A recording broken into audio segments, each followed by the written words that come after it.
Have you ever wondered who were the first inhabitants of Venezuela? Long before the Spanish set foot on its shores, the land was home to several indigenous cultures, including the Caribs, Arawaks, and Chibchas. These cultures, each with their unique traditions and ways of life, thrived in the diverse landscapes of what is now known as Venezuela. The Caribs, Arawaks, and Chibchas were not only survivors, but innovators and creators. They were skilled in various forms of art, creating intricate pottery, weaving colorful textiles, and crafting intricate gold and stone artifacts. These indigenous cultures were also adept at agriculture, cultivating crops like corn, beans, and cassava that still form a significant part of the Venezuelan diet today. In addition to their material contributions, the Caribs, Arawaks, and Chibchas brought a rich spiritual tradition with a deep reverence for nature and the cosmos. These indigenous cultures laid the foundation for what Venezuela would become. But what happened when the Spanish arrived in Venezuela?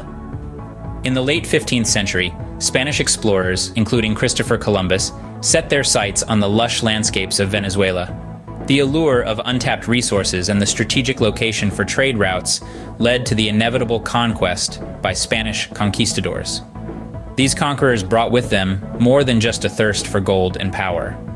They introduced a new way of life, a new language, and a new religion, Christianity, which would significantly impact the indigenous cultures. The Spanish established colonial settlements, transforming the landscape with their European architectural styles and urban planning. However, this colonization was not without its dark side. The indigenous people were subjected to forced labor under the encomienda system, exploiting not just their labor but also the rich resources of their homeland. This brutal exploitation and the diseases brought by the Spanish led to a dramatic decline in the indigenous population. Thus began a new era of Spanish domination and cultural transformation.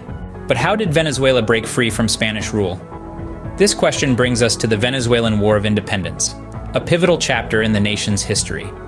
The struggle for independence was a complex and drawn-out affair, sparked by a desire to break the chains of colonial rule. Two key figures spearheaded this fight: Simón Bolívar, often referred to as the George Washington of South America, and Francisco de Miranda, a seasoned revolutionary. These men, along with other determined patriots, led a series of battles and campaigns against the Spanish forces. Bolívar's military genius and inspiring leadership were instrumental in victories such as the Battle of Boyaca and the Battle of Carabobo, which were turning points in the war. Despite facing numerous setbacks, their relentless pursuit of freedom never waned. After years of bloodshed and perseverance, their efforts bore fruit. In 1821, Venezuela finally claimed its independence. This marked the birth of a new nation, ready to forge its own path in the world. What was Simón Bolívar's vision for a united Latin America?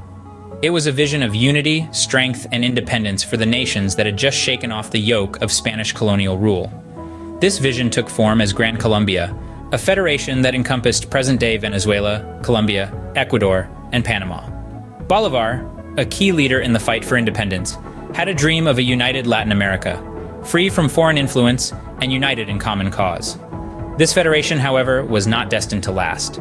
Despite Bolívar's passionate advocacy and leadership, the diverse political interests and regional identities proved too strong. Gran Colombia splintered into separate nations, each charting its own course.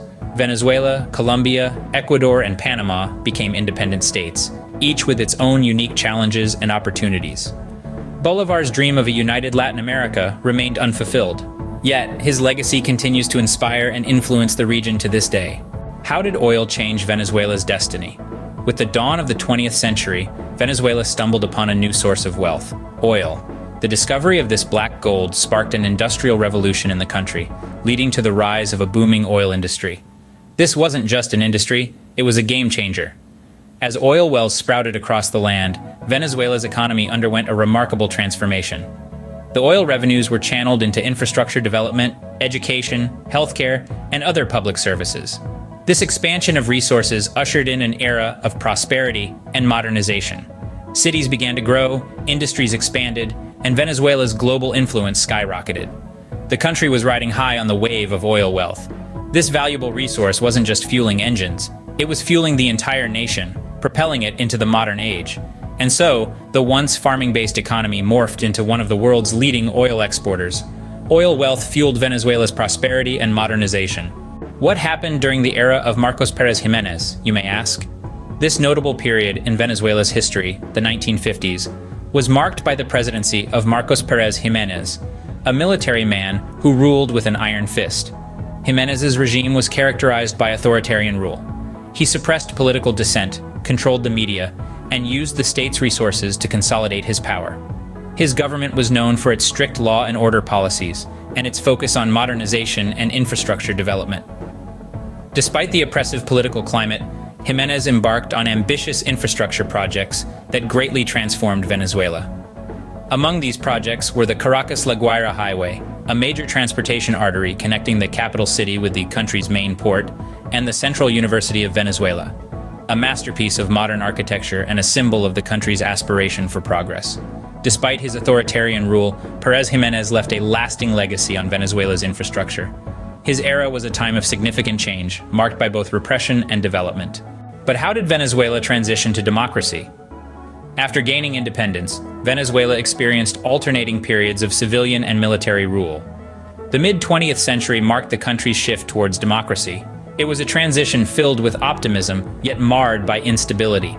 The political landscape of Venezuela was often disrupted by military coups, with power changing hands multiple times. Corruption became a deeply ingrained issue, with power often concentrated in the hands of a few elites. This led to widespread economic inequality, with a significant portion of the population living in poverty despite the country's immense oil wealth. The struggle for power and the stark economic disparity created a volatile environment, further exacerbating the political instability. The democratic process in Venezuela was, and continues to be, a work in progress. It's a journey filled with setbacks and victories, a testament to the resilience of the Venezuelan people. Venezuela's journey to democracy was fraught with challenges. Who was Hugo Chávez, and what was the Bolivarian Revolution, you ask? Well, let's dive into it.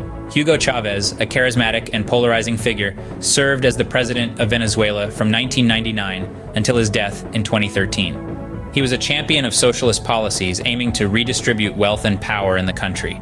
His presidency was marked by the Bolivarian Revolution, named after Simon Bolívar, a 19th century independence leader whom Chávez admired. This revolution sought to establish a form of socialism unique to Venezuela, focusing on the empowerment of marginalized communities. Chávez implemented a series of social programs, or missions, that aimed to reduce poverty and improve access to education and healthcare. These missions, funded heavily by the country's oil revenues, marked a significant shift in Venezuela's political landscape.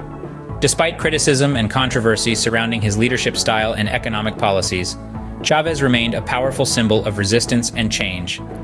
Chávez's Bolivarian Revolution marked a significant shift in Venezuela's political landscape. But what led to Venezuela's economic decline and political crisis? Well, it's a tale of oil, corruption, and economic mismanagement. Venezuela, a country once blessed with vast oil reserves, fell victim to the volatile global oil prices. As prices plummeted, so did the nation's primary source of income. Furthermore, corruption seeped into the veins of the economy, draining it of its vital resources. Leaders and officials exploited the nation's wealth for personal gain, leaving the economy in tatters. Mismanagement only added fuel to the fire. Policies implemented failed to stabilize the economy, resulting in hyperinflation the likes of which the world rarely sees. The value of the Venezuelan bolivar spiraled down, leading to an extreme scarcity of basic necessities. Food shortages became the norm, and the people of Venezuela, unable to bear the brunt of the economic downfall, began to emigrate en masse. Venezuela's economic decline has led to a profound political and humanitarian crisis. Who is Juan Guaidó, and what is his role in Venezuela's political landscape? Juan Guaidó, a charismatic opposition leader, recognized as interim president by numerous nations, has been pivotal in Venezuela's recent political narrative. His leadership symbolizes the ongoing struggle for democracy, human rights, and the rule of law. Amidst a backdrop of economic collapse and political turmoil, he has persisted in his efforts to steer the nation towards stability and prosperity. Guaidó represents a beacon of hope for many Venezuelans. What are the contemporary challenges facing Venezuela? Today, this South American nation is wrestling with a severe humanitarian crisis. The collapse of healthcare services, coupled with a migration crisis, has left the country in a state of emergency. Amidst these crises, international actors play a significant role, mediating political conflicts and offering aid. Yet these challenges are deeply intertwined with the nation's history and politics, making solutions far from simple. Today, Venezuela stands at a crossroads, grappling with a myriad of complex challenges.